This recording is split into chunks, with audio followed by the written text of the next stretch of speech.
ఏమైంది కౌశిక్? మా అన్నయ్య హెచ్ఆర్ డిపార్ట్మెంట్లో వర్క్ చేస్తాడు. ఇప్పుడే అతను దేవ్ మన ఎండి దియాతో కలిసి ఉండడం చూశాడు.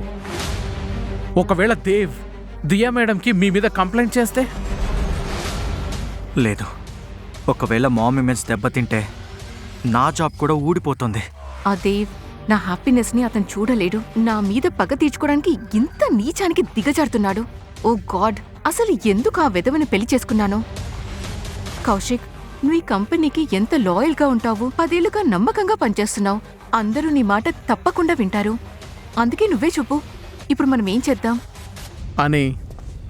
డోంట్ వరీ, నేనున్నాను కదా.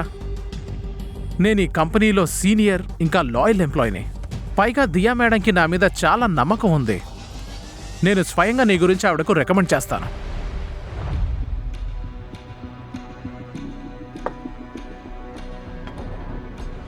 అన్నయ్య, మీరు ష్యూర్గా అనుకుంటున్నారా యాన్యువల్ పార్టీలోనే ఇదంతా చేయాలని?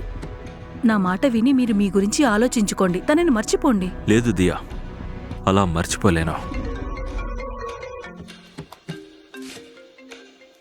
హలో మ్యామ్, సారీ మిమ్మల్ని డిస్టర్బ్ చేసినందుకు. కానీ నాదొక స్మాల్ రిక్వెస్ట్. మ్యామ్, మీరు అనందిత ప్రమోషనే ఫైనల్ చేస్తే మంచిది. తన పొటెన్షియల్ గురించి మీకు బాగా తెలుసు కదా.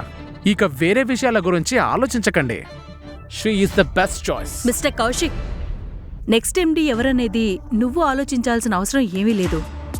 ఇంకో విషయం, ఆనందితకు చెప్పు, యాన్యువల్ పార్టీ మీటింగ్కి తను రెడీగా ఉండాలని.